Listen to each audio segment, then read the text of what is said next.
Тук имаме естествена коса, която е на ниво между 7,3, 8,3, доста светла, абсолютно естествена. Има леко изсветляване от слънцето.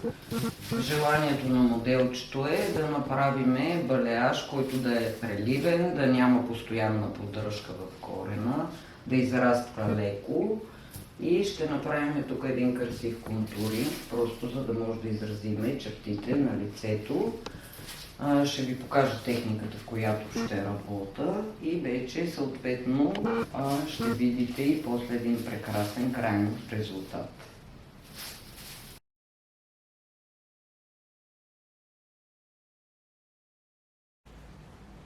Тъй като ще правим контуринг, ще контурираме цялата глава, за да може да е по-преливно и красиво. Ето виждате, отделям си по-фините косички долу, които са. Те сами се изпадат. Хубаво изресвам кичура. Много хубаво. И с леки топиращи движения го изнася. Изваждам си косичката, която не искам да се изсветлява. Хубаво до корен. От което фолиото, аз работя с стандартно фолио от магазина, защото ми е по-удобно, мога да ги издавам във всички посоки.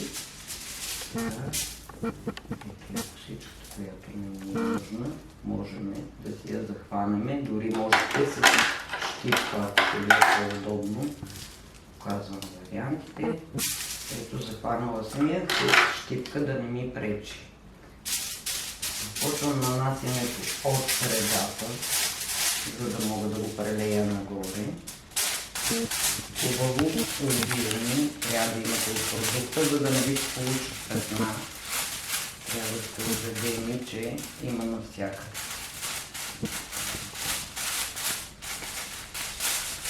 Упрямето става доста бързичко, както виждате. Вземем фолиото.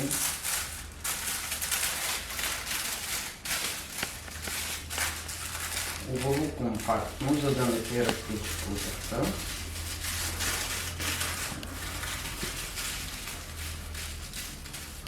После ще мина от тази страна. Работиме паралелно от двете страни. Отделям си пак леко кичурче малко. Останалата коса си я захващам да не ми пречи. Да е по-удобно да се работи. Тук правим абсолютно същото. Изваждаме такива малки дребни косъмчета, които са една идея по-фини от другите. Изресваме си пак полукичура и със същите движения лекичко с върха на гребена. Не е нужно да дълбаете навътре, просто за да има по-лека и по-финна преливка и да може да отраства косата хубаво и плавно, да няма рязка граница между кичурите. Казваме абсолютно същото, оставяме си фолио, прибираме си тези косички и много финно и нежно. Виждате косата колко е малко, но въпреки всичко трябва да сме сигурни, че има продукт навсякъде. Работя с стандартна 7 тонна пудра плюс 20 волюма оксидант, съотношение 1:3. Тук имаме естествена коса, която бързо ще се изсветли. Не е нужно да слагаме по-силни или агресивни продукти. Събираме хубаво фолиото, сгъваме го. Ако ви е по-удобно, можете и с гребенчето, за да получите по-хубави пакетчета, които да не ви пречат. Така, след което минаваме тук към страничния контур, т.е. ще имаме контур около цялата глава. Отделяме си косичка. Пак си прибираме останалата да не ни пречи. Трябва да ви е максимално лесно и удобно да работите, не да ви бърка нещо и да ви пречи и вие да се чудите къде да го сложите. Виждате колко е тънък кичура и сега като го изрешиме, ето тук също вадя малките финни косички. Просто леко, с плавно движение с върха на гребенчето. Вижте как само се прибира до главата. Когато е по-тънък кичура, няма никакъв проблем да поберете косата.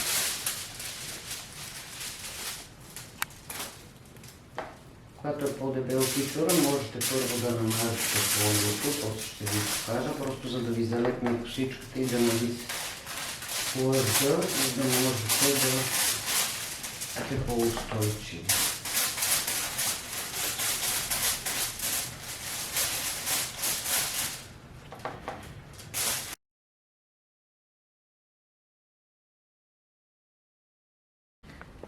Така, наредили сме страничните сектори, проверихме отдолу, винаги проверявайте и съответно почваме с горния сектор, след което ще преминем към контура. Тук сме редили по диагонал, тук първия кичур, който ще пуснем е прав, за да може това нещо да се прелее, изключително много важно е това, за да не ви се получи тъмна ивица.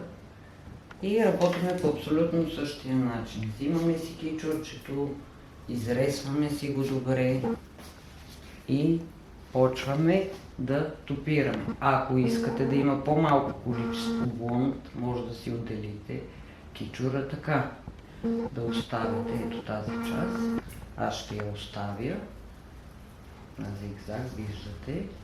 И лекичко, бавно издърпвам към корена косата, която ще ми се прелее, за да можете да направите една красива рисунка и да има релеф, който е равен навсякъде.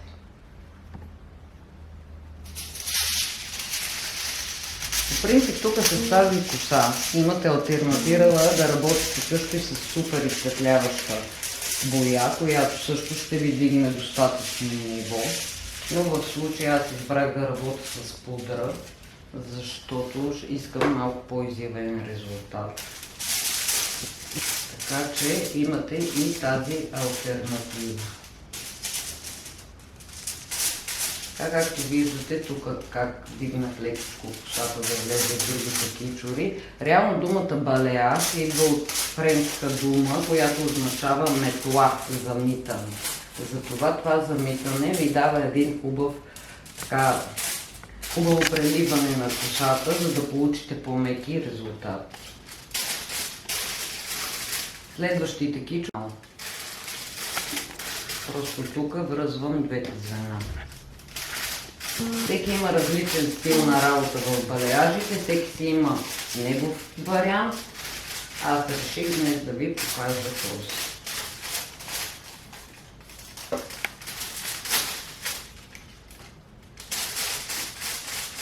Хубаво обилно нанасене на продукт.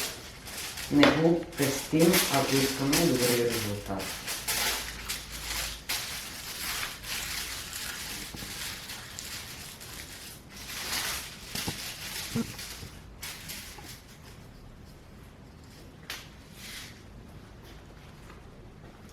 И тези кичури ще ги направя на диагонал. Ето така. За да върви по естествения път на косата.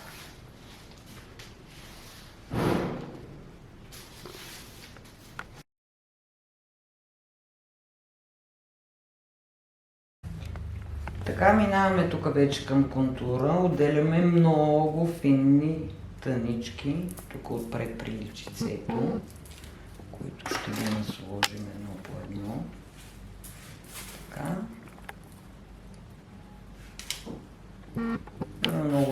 начин да паднат бебешките косички. Ето. Като почукнете с гребено, падат. Хубаво издърпваме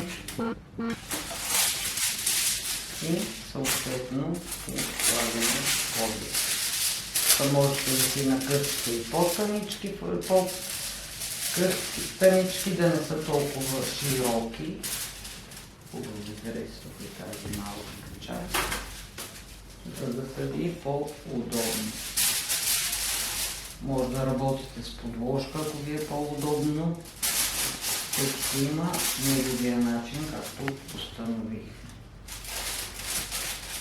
Първите няколко китора по диагонал ще работим точно на тази схема. Стигнем малки киторчета, за да можем да направим хубав контур. Като при следващото, тук ще вържем с долния контур, а следващия кичур.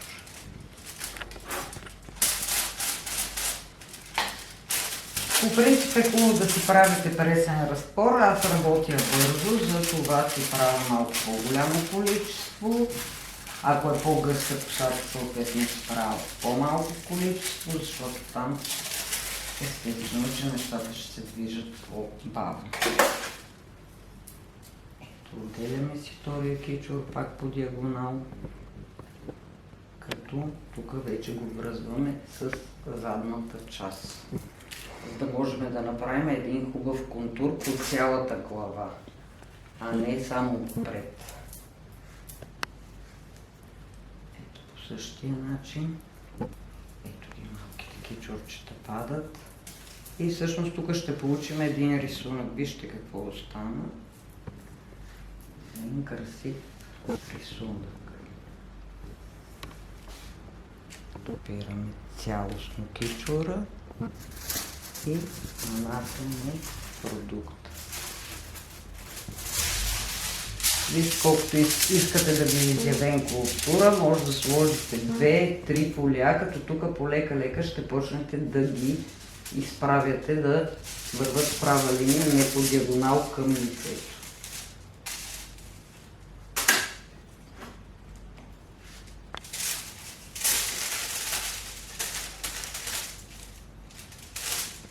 Пак казах, тази част, ако искате, може да си я защипите, да не ви пречи, ако се притеснявате.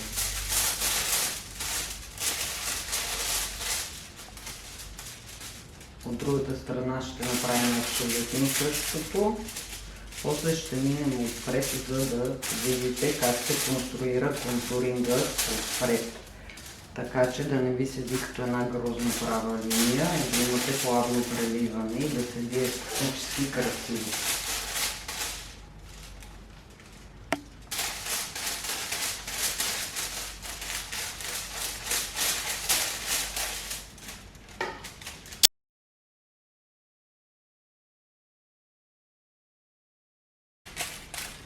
Така, наредили сме цялата задна част, имайки предвид, че работиме с естествена коса на много тънки кичури. Проверяваме отдолу и когато вече имаме готовия фон на изсветляване, просто смъкваме продукта с суха кърпа. Можете директно върху косата да сложите липидна маска, но аз ще оставя тук още малко да ми поизчисти. Ще видим какво става от тази страна. Предполагам, че тук вече е готово. Така че много внимателно, бавничко дигаме фолията.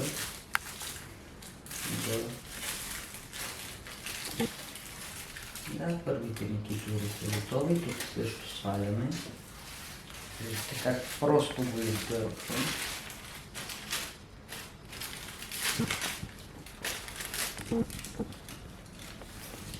Продукта.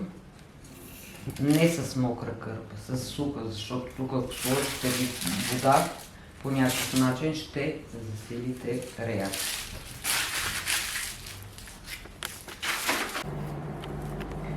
Вече минаваме към предната част контура. Периодично си проверяваме кичурите отзад, които трябва да се махат. Така, искам тук да обърна внимание, вижте този естествен растеж на косата. И тук, за да не ни се получат петна, после ето така по диагонал, ето така, ще направим тук още контуринг, за да може цялостно да изглежда добре. Сега почваме отпред. По същия начин, както ви показах отстрани. Това е много финна косичка тук. Знаеме всички, ето вижте как падат. Дори така само с ръка може да си ги извадите, но това ви е по-удачният вариант. Просто потупвате с гребена и всичко пада.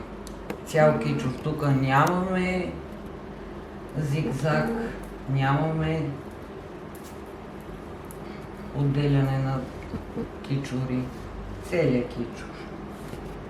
Просто полека издърпваме навътре, за да топираме.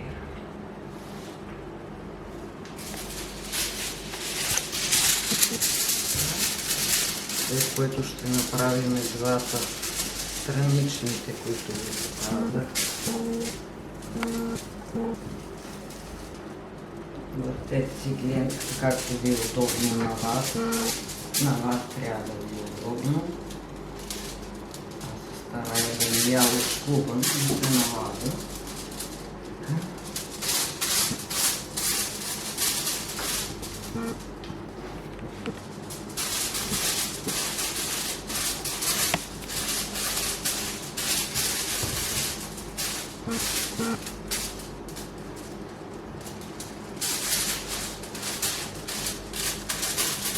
Хубаво е да работите на всяка страна отделно, защото така ще може да проследите кога косата ви е готова, а не да тичате от едната в другата страна на главата. Може да си махнете фолиото, когато сметнете, че имате достатъчно чист фон на изсветляване.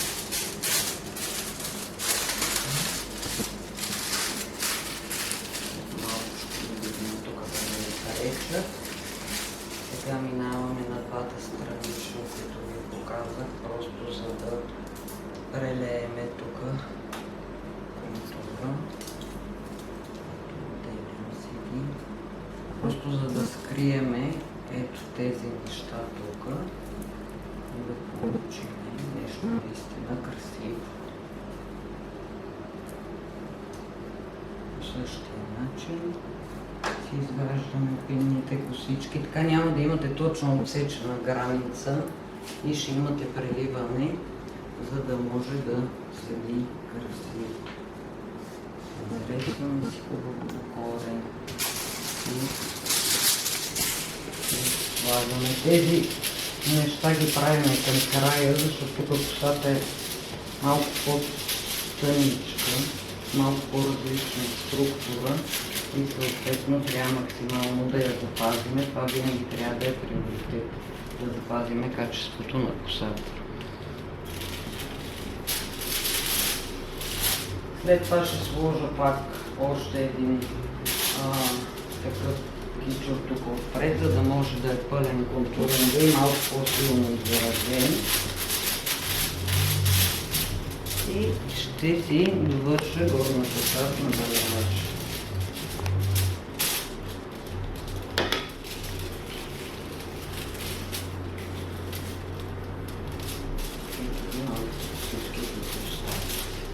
Те ще ни дадат преливи. И после само ще зонираме. Тук при тази техника не е нужно да го извисвате корен, да преливате надолу. Просто нещата стоят красиво и естествено. Минавам от другата страна да направя същото. Така, вече пристъпваме към миене на балиажа. Може да видите какъв хубав чист фон на изсветляване имаме. Все пак това е естествена коса, доста светла. Нещата се получиха доста бързо. Измиваме изключително добре косата с вода около 5-7 минути, за да можем да махнем всички остатъци от пудра, които има, след което ще сложим липидна маска, за да можем да подхраним косата, да попълним където е по-шуплеста и съответно да можем лесно да разрешим това, което сме копирали, и ще пристъпим към тониране. При направата на балеаж и въобще след изсветляване е хубаво да ползвате боя, която е с кисело pH, т.е. която по никакъв начин няма да ви пипне натуралната база на косата и да ви я промени. И другото, което е, ще нормализира процеса на локалност, който сме имали след закисяването. Знаете, че всички тия пудри плюс супер изсветляващите бои са в доста локална среда и ние, за да върнем косата в добро здравословно състояние, ще трябва да използваме кисели продукти.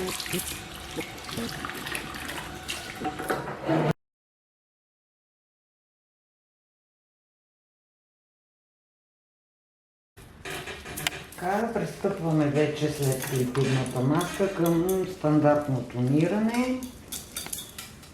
Правим го на миската бързо. Както ви казах, ползваме боя с кисело pH, затова смело слагам и по цялата коса, без да се притеснявам, че ще ми промени някакъв вариант основния цвят. И съответно визуален контрол до желания цвят, който искаме да постигнем. Знаете, че водата е проводник и съответно бързо се случват нещата.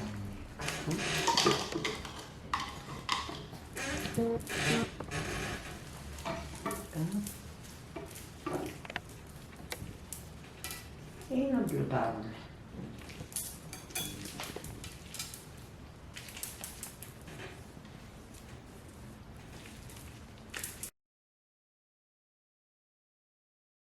И ето, вече имаме готов резултат.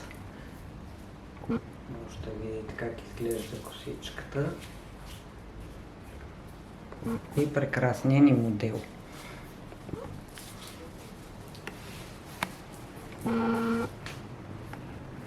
Благодаря ти за търпението.